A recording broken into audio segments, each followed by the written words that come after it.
Il existe toutes sortes d'activités, depuis celles qui sont uniquement mécaniques, comme le tricotage, les exercices de gamme, jusqu'à celles qui exigent une certaine participation du psychisme, activité auxquelles bien des gens se livrent sans y appliquer la totalité de leur esprit. Nous voulons parler en particulier des personnes pleines de vivacité, qui souffrent de devoir se livrer à quelque occupation simple, monotone, affadissante, et qui tout à fait volontairement au début se procurent la distraction de penser à autre chose. Cas du théâtre privé d'Anao. Un autre cas pouvant rappeler le précédent est celui d'une série de représentations intéressantes issues de lectures, de pièces de théâtre. Ces représentations s'imposent à l'esprit et y pénètrent. Cette irruption est plus marquée encore quand la série de représentations en question comporte une teinte affective. Du fait de soucis, d'aspirations amoureuses, on a alors affaire à l'état dont nous avons déjà parlé, celui de la préoccupation, qui n'empêche pas malgré tout de nombreux sujets de réaliser certains actes moyennement compliqués. Les conditions sociales exigent souvent pareille duplication, et certaines idées dominantes ont une action analogue. Par exemple, quand une femme, en proie à de graves soucis ou à une agitation passionnelle, se voit obligée d'accomplir certains devoirs mondains et de remplir les fonctions incombant à une maîtresse de maison aimable. Notre profession nous oblige plus ou moins à nous comporter ainsi, mais l'observation de soi semble montrer à chacun que le groupe de représentation affective ne fait pas que s'éveiller de temps en temps par association, mais qu'il demeure constamment actuel dans le psychisme lorsque celui-ci n'est pas absorbé par quelque impression extérieure ou par quelque acte volontaire. Même chez les gens qui ne s'adonnent pas en dehors de leur activité ordinaire à d'habituelles rêveries diurnes, certaines situations provoquent pendant des temps assez longs des impressions changeantes et des réactions dues à la vie extérieure, coexistant avec un groupe de représentations à charge affective. Post equitem sedet atra cura. Il s'agit surtout de situations où le sujet soigne un être cher ou encore d'inclinations amoureuses.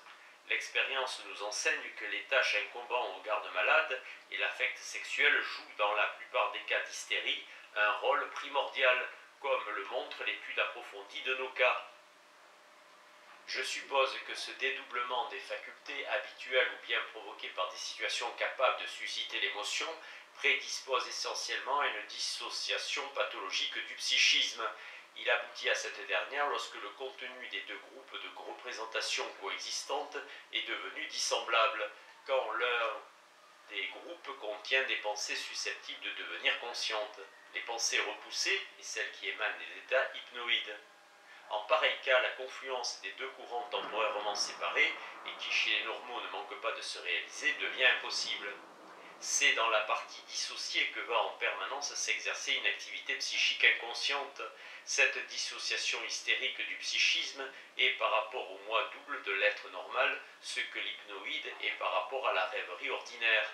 C'est l'amnésie qui détermine ici le caractère pathologique et l'impossibilité pour certaines représentations de devenir conscientes.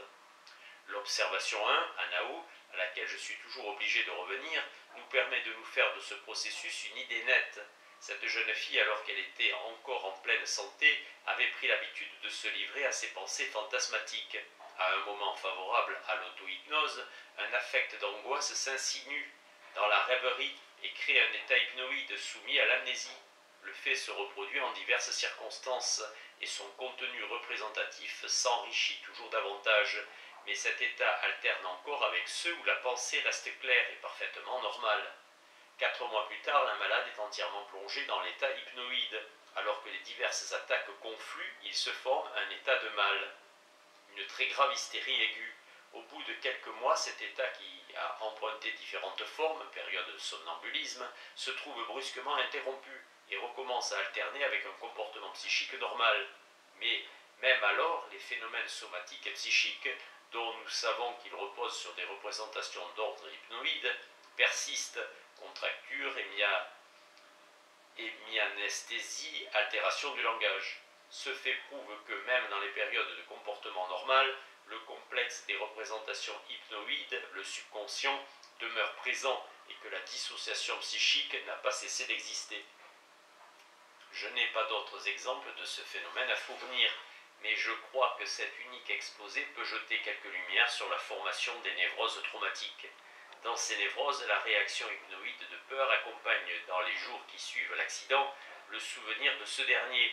Au cours de ces répétitions toujours plus fréquentes, l'intensité de cette réaction hypnoïde diminue de telle façon que le souvenir n'alterne plus avec la pensée claire, mais subsiste à ses côtés. Cette réaction s'installe et les symptômes somatiques qui n'apparaissent que pendant les accès de peur deviennent permanents. Mais je ne puis ici que conjecturer la réalité de ces faits, car je n'ai analysé aucun cas semblable. Les observations et les analyses pratiquées par Freud prouvent que la dissociation du psychisme peut aussi être provoquée par une défense, le conscient cherchant volontairement à éviter les représentations pénibles. Mais ceci ne se produit que chez certaines gens, à qui pour cette raison nous attribuons une particularité psychique. Les normaux réussissent à réprimer ces représentations qui ensuite disparaissent totalement. S'ils n'y réussissent pas, elles continuent toujours à ressurgir dans le conscient. Je ne saurais dire à quoi est attribuable cette particularité. Je me contenterai d'avancer l'hypothèse suivante. Un état hypnoïde devrait nécessairement s'instaurer non pas quand par suite de la défense certaines représentations converties sont devenues inconscientes, mais quand une véritable dissociation du psychisme s'est produite. L'auto-hypnose crée pour ainsi dire l'espace, le lieu où s'exerce l'action psychique inconsciente et où les représentations rejetées sont refoulées. Quoi qu'il en soit, nous sommes obligés de reconnaître l'importance pathogène de la défense. Mais je suis loin de croire qu'après avoir parlé de processus à moitié compréhensibles, nous ayons le moins du monde épuisé la question de la genèse des dissociations du psychisme.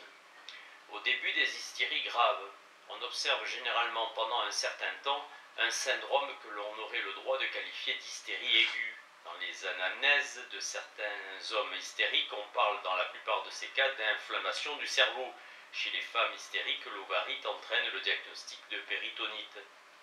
Au cours de cette phase aiguë de l'hystérie, on observe des manifestations psychotiques très nettes, état d'excitation maniaque et coléreuse, changement rapide des phénomènes hystériques, hallucinations. Il est possible que dans ces états, la dissociation du psychisme s'effectue autrement que nous n'avons tenté plus haut de le décrire. Peut-être faut-il considérer toute cette phase comme un état hypnoïde prolongé dont les séquelles fournissent le noyau du complexe de représentation inconscient, tandis que la pensée claire est, elle, amnestique. Comme les conditions d'apparition d'une hystérie aiguë de ce genre nous restent la plupart du temps inconnues, on peut supposer qu'il s'agit là d'une dissociation psychique qui, contrairement à celle dont nous avons parlé plus haut, devrait être qualifiée d'irrationnelle. Je n'oserais affirmer que les choses se passent partout de la même manière que chez Anao.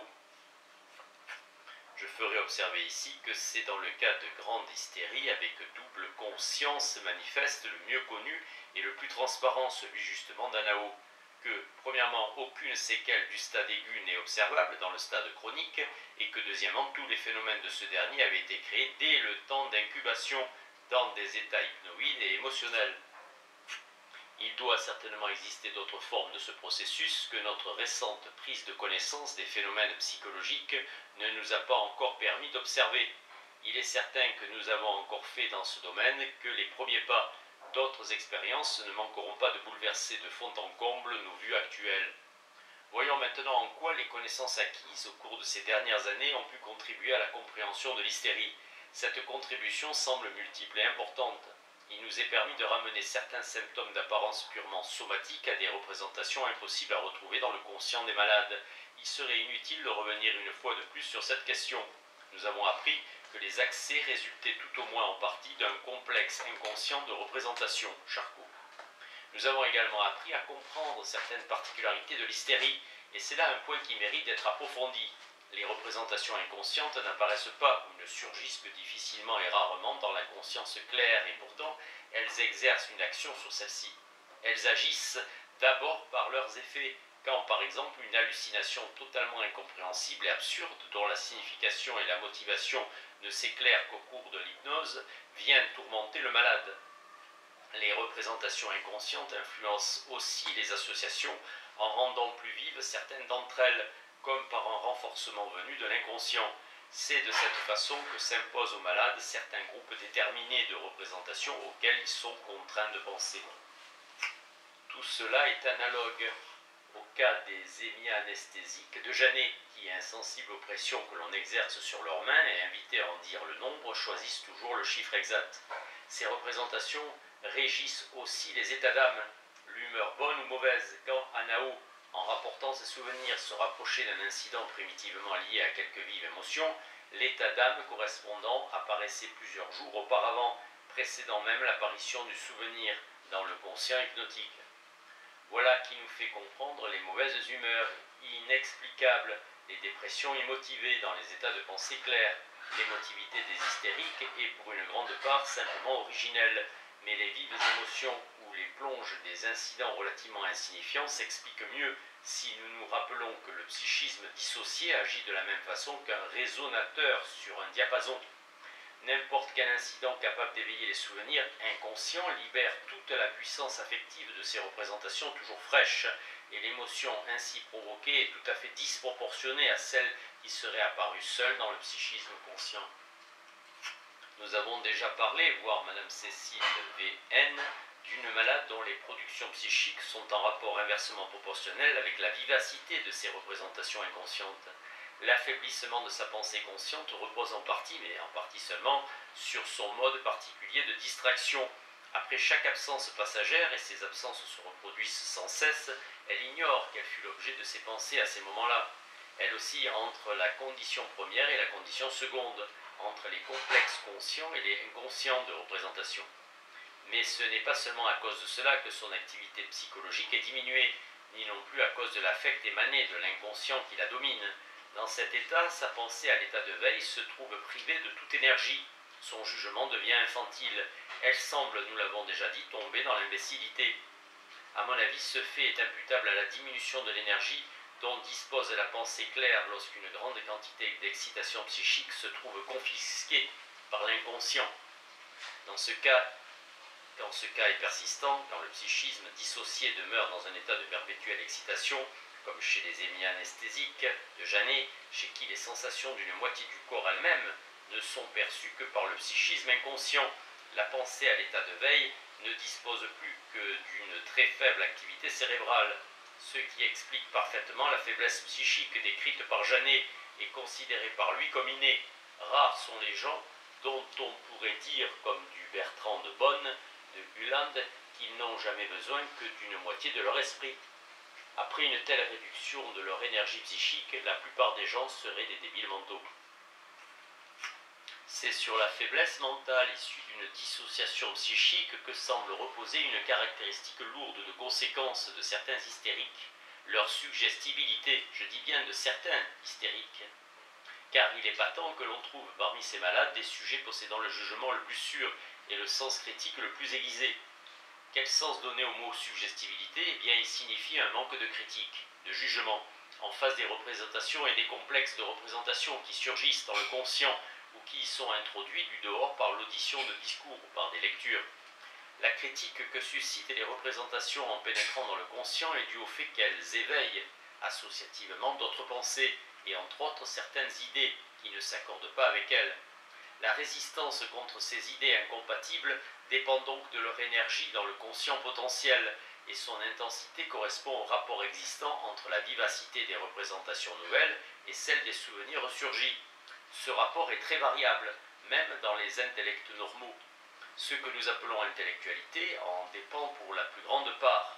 Le sujet sanguin, celui qu'enchantent les nouvelles gens, les nouvelles choses, est sans doute tel parce que l'intensité des images mnémoniques est chez lui plus faible par rapport aux impressions récentes qu'elle ne l'est chez l'individu phlegmatique, plus tranquille. Dans les états pathologiques, l'excédent des représentations toutes fraîches et le manque de résistance à l'égard de ces dernières croissent, suivant la faible proportion des images mnémoniques ressurgies et le peu de force, la pauvreté des associations. Il en va de même dans le sommeil et le rêve, ainsi que dans l'hypnose, à chaque diminution de l'énergie mentale, et tant que la vivacité de nouvelles représentations ne s'en trouve elle-même pas endommagée. Le psychisme inconscient et dissocié de l'hystérique est éminemment suggestionnable par suite de la pauvreté et du caractère incomplet de son contenu idéatif. Mais la suggestibilité du psychisme conscient de certains hystériques semble avoir la même cause. Ils sont excitables suivant leur prédisposition. Les nouvelles représentations sont chez eux très actives. Par contre, l'activité vraiment intellectuelle, le pouvoir associatif, se trouve abaissé parce que la pensée à l'état de veille et par suite de la dissociation d'une fraction inconsciente ne dispose plus que d'une fraction seulement de l'énergie psychique. C'est pour cette raison que la faculté de résister aux autosuggestions comme aux suggestions extérieures est chez ces sujets diminuée, voire quelquefois supprimée.